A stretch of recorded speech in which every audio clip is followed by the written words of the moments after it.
Panginoon. Si Pastor Jude po ay kanina kasi nag-message siya. Nasa Bulacan pa lang sila, hindi na niya kaya. Natulog sila sa daan muna sa may Petron. Kaya sa next Sunday, makakasama na po natin siya. So, sa umagang ito, purely mag-aaral tayo ng salita ng Panginoon. Kasi si Pastor Jude, doon siya sa preaching.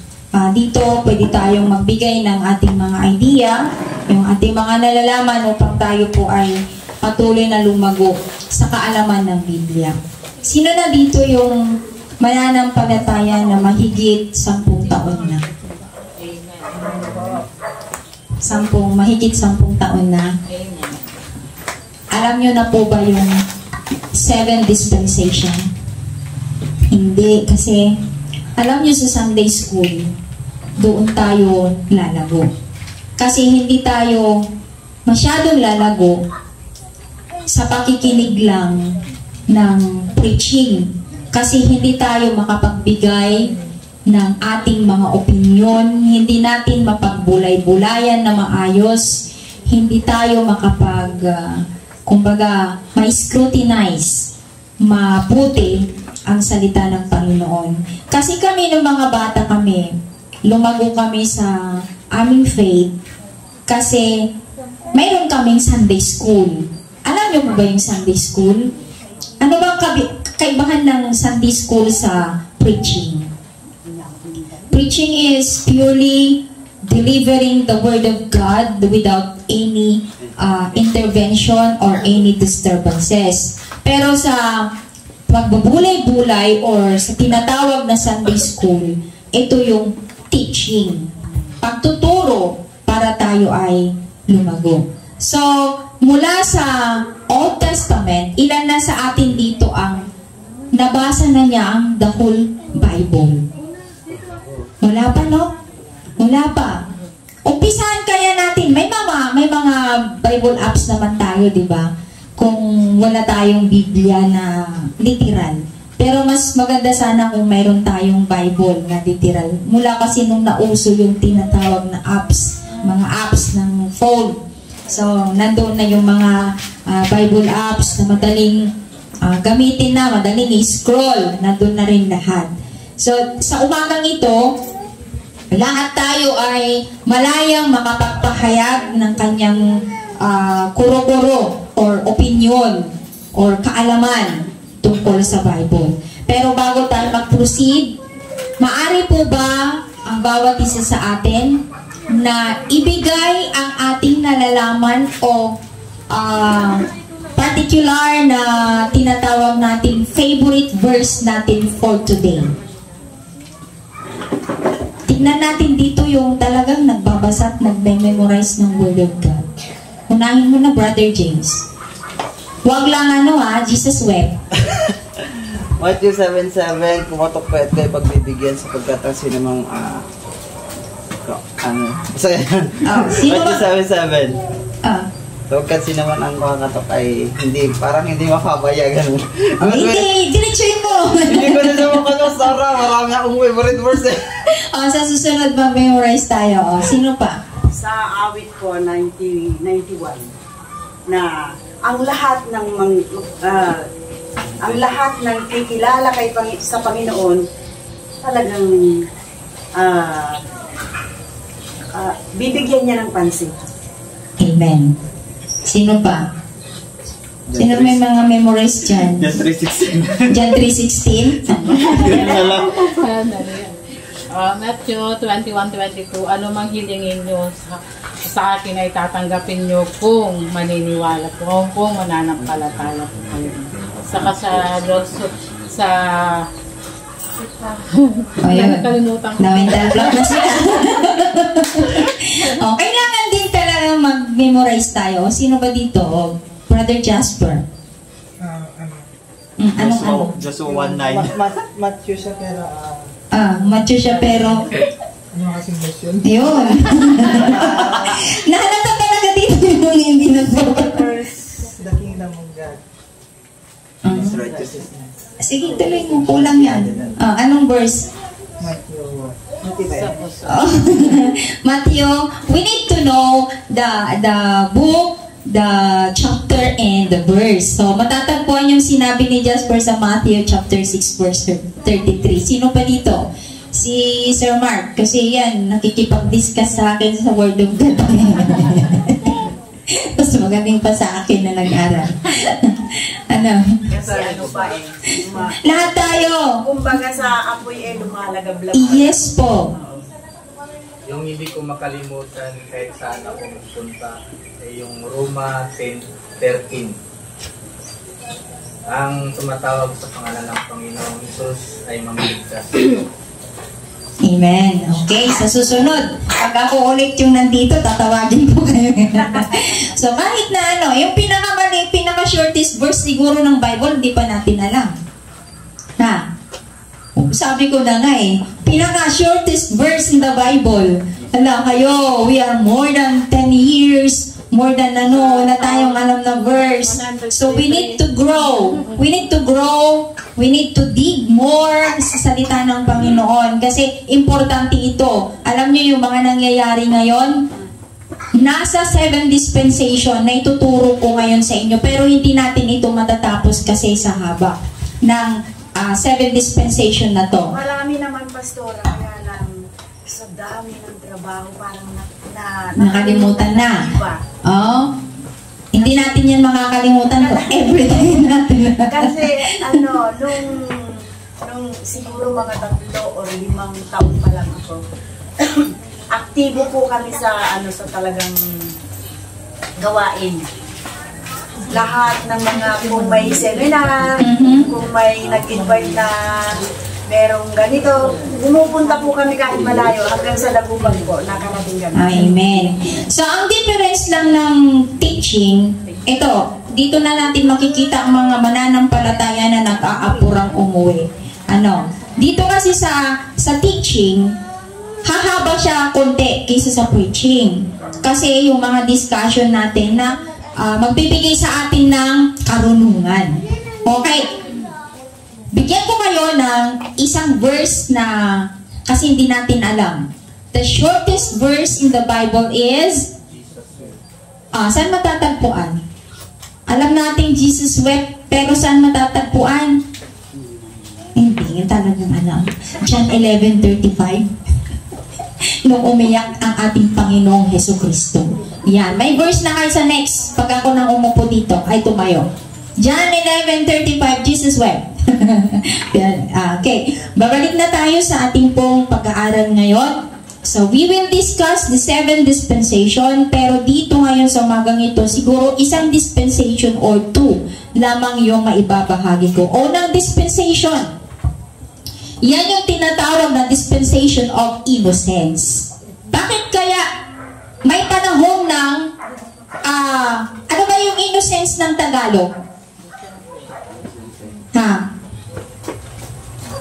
Ano yung innocence? Pagkawalang alam. Pagkawalang alam. Innocence nga eh. Innocent. Wala akong alam dyan. Innocent ako dyan. Di ba ganon? Wala akong kinalaman dyan. So, dispensation of innocence. Ang unang dispensation nga, tinatawag ko sa teoryang 7 dispensation, ito yung tinatawag na dispensation of innocence. Ito yung panahon mula sa paglikha ng tao hanggang sa kanilang pagbagsak sa kasalanan mula sa Garden of Eden.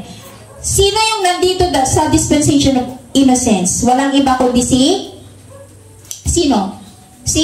Sino yung unang nilikha? Si Adan at saka si Eva. Sa dispensation of innocence. So, saklaw ng panahon, mula sa paglikha ni Adan at Eva hanggang sa kanilang pagsuway sa Diyos. Katulad yung binasa kanina ni Sister Jean sa Genesis chapter 1 verse 26. Kung ipagpatuloy nyo pang basahin doon sa hanggang sa Genesis chapter 3 verse 24. Sinong may Bible dyan? Pakibasa nga po. Sa Bible apps nyo. Genesis chapter 3 verse 24. Sino nang nakabuklat dyan? Wala talaga? Bahala kayo, kasalanan. Okay, basahin natin doon sa ating So yung pangunahing katangian, ang tao ay nilikha ng Diyos na perpekto at walang kasalanan. Kapag sinabi natin perfect, hindi yung perfect na mukha, kasi wala namang perfect na mukha kung tatawagin eh, di ba? Na basta may mata ka, may ilong, may mata, perfect ka na. No matter kung ano yung itsura mo, kasi maganda tayo sa harapan ng Panginoon. Ang pinag-uusapan natin dito yung ang tao nilikha ng Diyos sa perfecto ng walang kasalanan. Okay, ang Diyos ay direktang nakikipag-usap kay Adan at Eva sa panahon na yan doon sa Garden of Eden. Okay, direktang naririnig nila yung boses ng Panginoon. Tayo kaya ngayon, naririnig ba natin ang audible voice? Yung tinatawag na audible, yung dinig mo, yung parang tao lang na nag-uusap na naririnig mo yung boses niya talaga. So during that time, yung dispensation of innocence, yan yung panahon ni Adan at Eva doon sa Garden of Eden na naririnig nila yung tinig ng ating Panginoon. So meron silang isang utos lamang na sinabi, lahat dito sa Garden of Eden ay pwede nyong galawin, pwede nyong kainin, maliban sa, ano yun? Bunga ng punong kahoy doon sa gitna ng Garden of Eden. Ano yung kinain nila? Yan ang alam natin, mansanas. Mansanas kasi yun yung pinapakita, di ba, sa mga pinoportray nila, it's an apple. Kung bakit kasi apple yung tinawag nilang apple sa western nation, doon sa European countries, yung apple kasi from the Latin word na malum. Okay. Kung ano yung ibig sabihin ng malum, kasamaan, masama. Kaya, nako, kung kakain pala tayo ng apple, may kasamaan pala yun, ano? Kasi yan yung Latin word ng apple sa European country. Sa Western country, yung apple is from the Latin word malum, which means masama or kasamaan. Pero, sa totoo lang, ang kinain nila or ang pinagbawal ng Diyos na wag nilang kainin ay ang bunga ng punong kahoy ng kaalaman at mabuti. Okay na mababasa natin sa Genesis chapter 2, verses 16 to 17. Sa susunod po, magdala tayo ng Bible. Sinong may Bible dyan? Pakibasa nga, Sir Mark. Wala kay pastora sa... Hindi ko wala. Genesis chapter 2, verses 16 to 17. Ayan, buti na lang, may Bible si Sir Mark, sundalo. Okay. Verse 16 hanggang 17 po. 16, verse 16. And the Lord God commanded the man, saying, of every tree of the garden thou mayest freely eat. 17. But of the tree of the knowledge of good and evil thereof, those shall surely die. Thank you po. Okay, ano sabi ng Diyos? Kung malaya kayong kainin lahat ng mga pagkain sa Garden of Eden, maliban sa isang puno ng kahoy na doon malalaman nyo ang katotohanan, mabubuksan ang isip nyo, at kapag kinain nyo yun, you will surely die. Anong ibig sabihin ng you will surely die? Na sinabi ng Diyos. Brother James. Okay, mamamatay saan? Mamamatay sa? Kasalanan. Spiritually, mamamatay. Magkakaroon ng disconnection between God and ang tao. So, namatay doon yung spiritual na ugnayan nila sa Diyos dahil kinain nila yung ipinagbabawal na prutas o pinagbabawal na bunga ng punong kahoy sa gitna ng Garden of Eden. So dito, ang pagsunod sa Diyos ay susi ng patuloy na pagpapala sana. Pero anong ginawa nila Adan at Eva? sumuway sila sa utos ng ating Panginoon. Dahil sa kanilang pagsuway, nagkaroon ng kabiguan. Kabiguan ng Diyos na may bigay ang plano niya sa tao at kabiguan ng tao na magkaroon ng ugnayan sa ating Diyos. Kaya mula noon, anong nangyari? Nagulat sila yung hubad-hubad. Okay, nagulat sila ay hubot-hubad. Pero paano kaya nila nakain yung bunga ng punong kahoy doon, mga kapatid? Satanas. Yung ahas. Ahas? Amen. Ahas. Ano kaya yung ginawa ng ahas? Alam niyo po, ang ahas noon, literal talaga naglalakad yan. Tao talaga. The wonderful, one of the most wonderful creation of God. Yung ahas. Nagsasalita yun. Ayon sa description ng Bible, naglalakad yun. Paano kaya? Gusto ko makakita ng ahas na naglalakad. Pero sabi nga nila, marami ng ahas ngayon na naglalakad. Yun, kinukumpir nila sa tao. Ano? Inaano nila yung ahas. Bakit kaya ikinumpir nila ang tao ahas? Kasi tukso, siyang sulsol para magkaroon ng hindi magandang relationship ang tao. Kaya yun, balik tayo doon, si Satanas. Si Satanas na yun, walang iba kundi yung ahas. Okay, na anong sabi ng ahas sa kanya? Huwag kayong maniniwala. Ay, gano'n. Kasi, gusto ng Panginoon na kapag kainin nyo yan, marami kayong alam, marami kayong malalaman na sikreto ng Diyos. Ito naman si Eva, suso sa kanyang asawang si Adan. Okay, dahil siguro, mahal na mahal ni Adan ng kanyang asawa, kaya ang asawang si Eva, naniwala kay Adan, yun, sinunod doon ni Adan ang utos ng kanyang asawa. Kaya karamihan ngayon, ang asawang babae, ang dahilan kung bakit nagkakasala ang mga asawang lalaki. Totoo ba yun? Sinong naniniwala dito? Wala. Sa mga Kristiyano sana, wala yan. Ano po? Wala yan talaga. Pero dito, pinapakita lang talaga dito na ang kasalanan ito ay nagdala ng pagkahiwalay sa Diyos at parusa sa sangkatauhan. Ano kaya yung parusang ito? Pinalaya sila sa Garden ng Eden. At ang sumpa sa sangkatauhan ay paghihirap, nasabi na ito ni Pastor Jude noon, paghihirap ng babae sa panganganak. Sino dito ang nanganak na hindi nahirapan? Nahirapan tayong lahat, di ba? Ma'am Darlene, nahirapan po kayo? Sister, ano? Ay, todo. Kasi yan ang sumpa sa babae. Isinumpa ng Diyos ang babae sa paghihirap sa panganganak. Sa lalaki naman, paghihirap sa pagtatrabaho. Ano kaya, no? Ano kaya kung minsan nag-aaway-away ang lalaki at babae sa loob ng tahanan? Ano? Na si lalaki, pagod ng magtrabaho. Itong si asawa naman, nahihirapan ding mga anak, mag-alaga sa mga anak. Minsan nabasa ko sa Facebook post, sabi doon, ano kaya kung mag-exchange?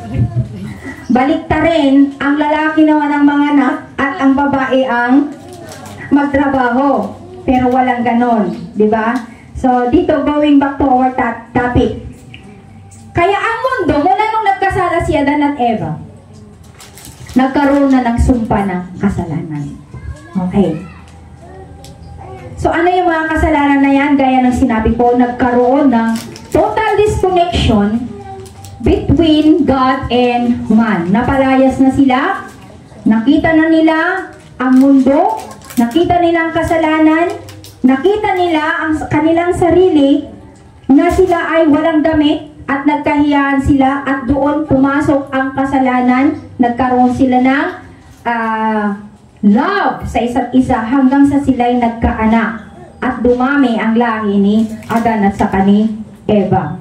Pero salamat sa biyaya ng Diyos, sa kabila ng pagbagsak ng tao. Yan yung umpisa kasi ng pagbagsak ng tao. Yung pagsuway nila sa utos ng Panginoon. So, sa biyaya ng Diyos, sa kabila ng yun, ng kasalanan nila Adan at Eva, binigyan pa rin ng Diyos si Adan at Eva ng damit mula sa, ano yun? Ano yung damit na binigay kay Adan at Eva?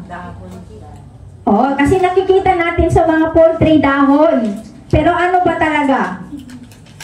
Ano ba talaga yung idinamit sa kanya kay Adan at Eva? Mag-aaral tayo, mga ladies and gentlemen, kindergarten tayo ngayon kasi hindi natin alam ang dispensation of innocence, which is very important to our faith. Okay, ano yung idinamit kay Adan at Eva? Hindi dahon na, mali yun. Maling paniniwala. O yan. Hindi rin abaka. Yun, ala kayo. We are not reading the words of God. Yan, nakikita ko ngayon na kulang talaga tayo sa kaalaman sa Bible na kailangan nating matutunan. I-brief ko na kasi kung balikan natin ng Genesis, magtatagal tayo. So sa pinaka-importante na lang, which is ito, pag na-reach na natin yung dispensation of grace, doon natin makikita ngayon ang mangyayari at nangyayari na ngayon na propesya ng Bible. Okay, balik tayo doon. Ano yung idinamit kay Adan at Eva? Balat ng tupa. Okay, yun yung idinamit kay Adan at Eva.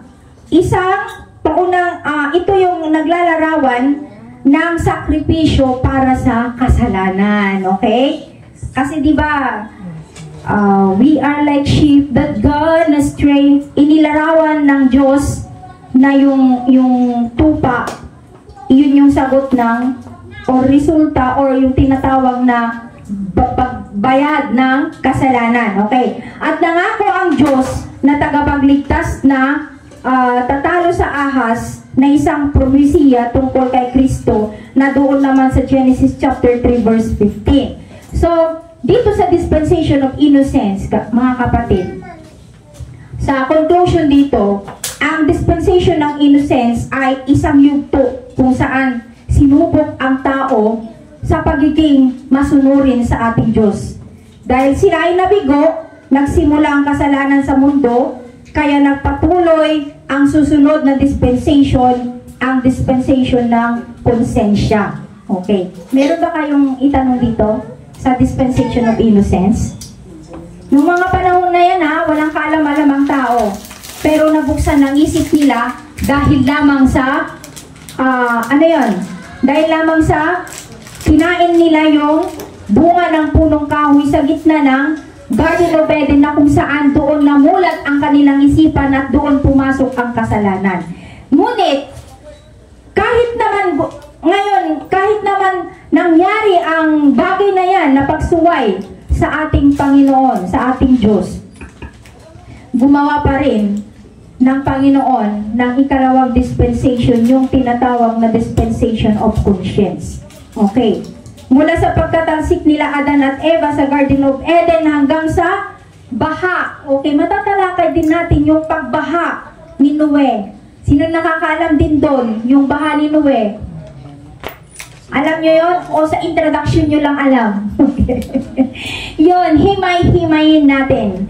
Ngayon mga kapatid, in conclusion po, doon sa dispensation of innocence, in relation to us today as Christian, wala na po yung dispensation of innocence. Hindi na tayo innocent. Sino yung nagsasabi dito na inosente? Inosente pa kayo? Sinong inosente dito? You know already the words of God. Hindi na tayo dispensation of innocence, but we are in the dispensation of grace. Pero yan sa susunod, tatalakayan natin yan. So dito, dispensation of conscience. Pero hindi na natin muna talakayin kasi mahaba-haba ito.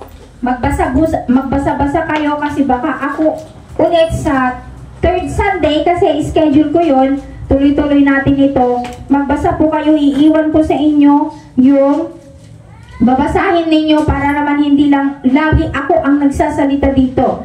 Okay, basahin nyo sa bahay ninyo, sa apps ninyo, sa Genesis chapter 4, verses 4 to 8. Okay, matapos mapalaya sila Adan at Eva, ito yung tinatawag na dispensation of conscience. Doon na pumasok yung tinatawag na mayroon ng isip ang tao na nakakaalam ng tama at mali. So dito, ang mga Kristiyano minsan kasi kahit alam na nilang mali, ginagawa pa rin nila. Alam nyo kung bakit nangahadlangan ang mga pagpapala ng ating Panginoon. Alam mo na kasi nating mali yung ating desisyon.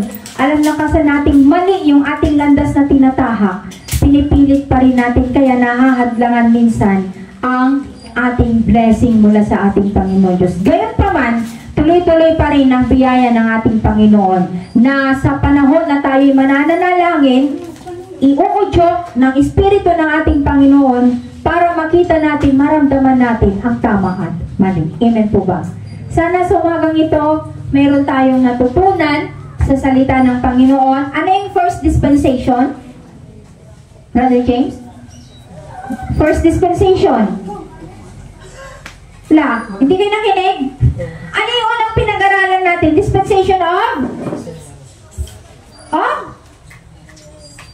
Sabi ko na, hindi talaga. Dispensation of innocence. Okay, dispensation, panahon ng walang kaalam-alam. Yan, during panahon ni, sino? Adan at Eva. Okay, yun lang yung alam ninyo. So, mga kapatid, yun lamang po ang pwede kong i-share ngayon sa umagang ito. At pasalamat tayo sa Panginoon dahil sa napakalaking biyaya niya na pinagkaloob sa atin. At patuloy pa rin tayong naglilingkod sa Kanya sa kabila ng mga pagsubok na nararanasan natin sa buhay. Sa pangalawang dispensation, next Sunday, dispensation of conscience. Okay, mayroon ng pakiramdamang tao, meron na siyang konsensya, nakakaramdam ng tama at mali, nakikita na niya ang tama at mali. Shall we all stand together? Tayo po ay manalangin. Maraming salamat, Panginoon, sa oras na ito, sa mga salita mo na aming pong napagbulay-balayan. Maraming salamat dahil binigyan mo kami ng pagkakataon upang pag-aralan ang inyong salita na kung saan nagmula ang kasalanan at kung paano kami iniligtas ng ating Panginoon, ng aming Panginoon sa pamamagitan ng aming Panginoong Hesukristo. At sa umagang ito, Panginoon, maraming salamat. I-bless mong bawat isa sa amin, ang aming pong pananampalataya na patuloy na lumago. Maraming salamat and we give you all the glory, honor, praises, and thanksgiving. In Jesus' name we pray. Amen. Amen.